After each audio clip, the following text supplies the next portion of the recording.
안녕하십니까. 저는 신한대학교 방송학과 3학년 조용두라고 합니다. 먼저 제가 이번 영상을 촬영을 하게 된 이유는 에세이 공모전의 콘텐츠 제작 관련해서 영상을 촬영하게 되어서 영상을 다시 찍게 되었습니다. 먼저 여기는 저희 방사선학과 일반 촬영, 흔히 얘기하는 엑스레이를 촬영하는 장소입니다. 실습을 하는 장소인데요. 먼저 실습을 하게 되면 이제 이런 해부학적 신체 내용들을 한번 확인을 하고 어떤 부위를 촬영을 할지 이제 이론적으로 습득을 한 이후에 실습실로 입장을 하게 되는데요. 여기 보시게 되면 방사선에 대한 피폭이 있을 수 있기 때문에 보호 용도로 납작 회복을 먹습니다. 그래서 이걸 실습할 때는 착용을 하고 이제 실습을 하시게 되면 방사선 양에 대해서 피폭을 절감할 수 있는 효과를 가질 수 있습니다. 바로 실습실로 이동해서 촬영하는 내용을 보여드리겠습니다. 바로 여기가 저희 방사선학과 학생들이 일반 촬영을 하는 실습실입니다. 여기 한 곳과 반대편에 한 곳이 있는데요. 이쪽 기기가 좀 더 최신 장비라서 이쪽 기기를 가지고 촬영을 한번 해보겠습니다.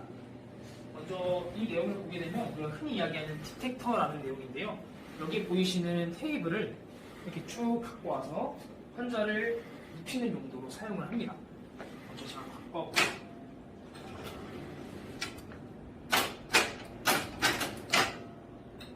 환자를 베드에 눕히는 용도로 사용을 하고 먼저 저희가 촬영을 할 때 동점 조정이라는 걸 하게 됩니다. 그래서 여기 안에 보이시는 여기 눈금과 여기 보이는 콜리메이터 X선이 나오는 방향을 이렇게 일치를 시키고 환자를 눕힌 이후에 저희가 불필요한 피폭을 방지하기 위해서 이렇게 조사약을 위, 또 아래, 가로, 세로로 이렇게 조절을 하게 됩니다. 이렇게 하고 원하는 부위를 이렇게 갖다 대고 바깥에 있는 오퍼레이터 작동실에서 조정을 하게 된 다음에 촬영을 진행을 하게 됩니다. 우리가 어느 부분을 촬영하냐에 따라서 이제 우리가 이야기하는 디텍터와 또 이제 엑스레이 튜브 자체가 변경도 되는데요. 이거 같은 경우에는 이렇게 위아래 조정도 되고 이렇게 눕혀지는 것도 되고 굉장히 다양하게 자유자재로 이동을 할 수 있는 내용으로 구성이 되어 있습니다. 네, 이상 일반 촬영실이었는데요. 저희가 마지막으로 끝내기 전에 바깥에 있는 오퍼레이터 작동하는 내용들까지도 설명을 해드리겠습니다. 네, 여기서 보시게 되면 여기 윈도우로 환자가 어떻게 촬영하는지 실제 병원과 비슷하게 이렇게 맞춰놨습니다. 그래서 환자가 포지션을 이렇게 하고 있으면 저희는 여기 화면에 보이시는 것처럼 어떤 관전압 그리고 방사선 양과 또 얼마를 조사할 건지 시간을 설정하고 여기에 있는 슛 버튼을 누르게 됩니다.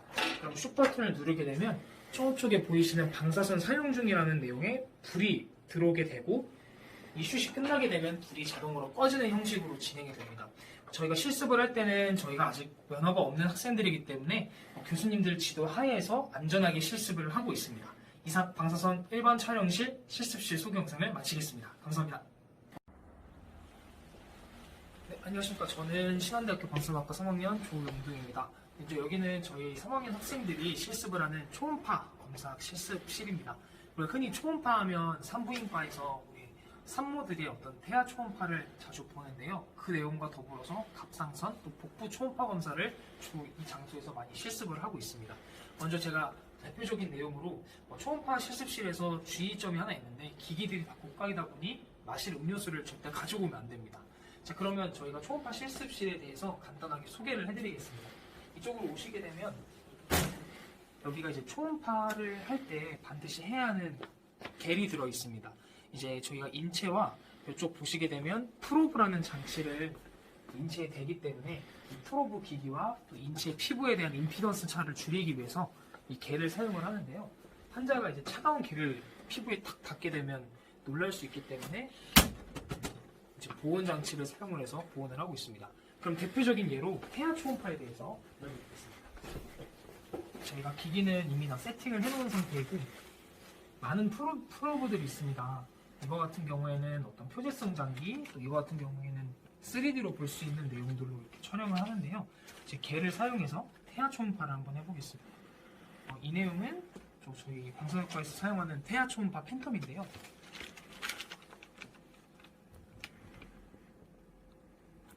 이렇게 윈도우로 보시게 되면 아기 머리가 이렇게 있고 이쪽으로 가면 이제 아기 몸통들이 보이는 것을 초음파 사진으로 확인할 수가 있습니다. 좀 더 자세히 이렇게 그리고 프리즈를 누른 다음에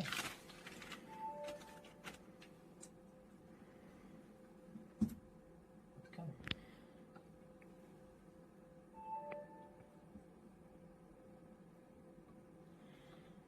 네, 이렇게 촬영을 하게 되면 이렇게 태아의 어떤 팬텀의 뇌 부분과 또 여기 뒤로 가게 되면 몸통 부분까지 보이면서 이런 식으로 실습을 하게 되고 저 방사선학과 학생들 같은 경우에는 이제 본인들의 몸, 복부나 또 갑상선 같은 내용들을 번갈아 가면서 이 팬텀 역할을 하면서 또 이렇게 촬영을 진행을 하고 있습니다. 이상입니다. 네, 여기는 저희 방사선학과 학생들이 치료하는 내용들을 배우고 있는 데입니다. 저희가 방사선으로 흔히 암이나 각종 세포들을 치료를 할 수가 있는데요. 대표적인 내용들이 이 실습기구를 사용을 합니다. 이게 뭐냐면 이제 열선을 사용해서 여기 보시면 좀 딱딱한 스티로폼을 자르게 됩니다. 흔히 이 내용을 잘라서 어떤 내용을 사용을 하냐면 우리가 주요 장기들을 차폐를 한다고 합니다. 예를 들어서 종양이 여기에 있는데 방사선을 쏘게 되면 우리가 되게 중요한 장기인 폐에도 방사선이 들어가기 때문에 이 중요한 장기가 타격을 입을 수 있습니다. 그래서 이 내용들을 차폐를 하기 위해서 차폐에 맞는 용구들을 이렇게 제작을 하고 또 방사선 치료 시에 부착을 해서 치료를 하는 내용을 직접 만들어보고 실습을 하고 있습니다. 뿐만 아니라 저희가 요즘 4차 산업혁명 시대라고 이야기를 합니다. 그래서 방사선학과 학생들은 흔히 영상의료기기를 많이 사용을 하기 때문에 영상의료기기 관련된 3D 프린팅을 현재 실습을 하고 있습니다. 현재 1학년부터 1년 동안 이렇게 3D 프린팅을 일단은 본인들이 직접 뼈, 우리가 흔히 얘기하는 피머나 또 레그 이런 내용들을 직접 만들어 보면서 3D 프린팅을 하면서 일단은 의료기기 분야에서 4차 산업혁명에 어떤 영향을 끼칠지 한번 생각해보고 창업도 해보는 이런 시간을 갖고 있습니다. 이렇게 저희 방사선학과는 일반 촬영실, 초음파 촬영실, 그리고 치료기기, 각종 3D 프린팅 실습실을 통하여서 첨단 의료 인재가 되기 위해서 열심히 노력을 하고 있습니다. 앞으로 저희 신한대학교 방사선학과가 대한민국 방사선학과를 주도할 수 있도록 더 열심히 공부하고 연구하겠습니다. 감사합니다.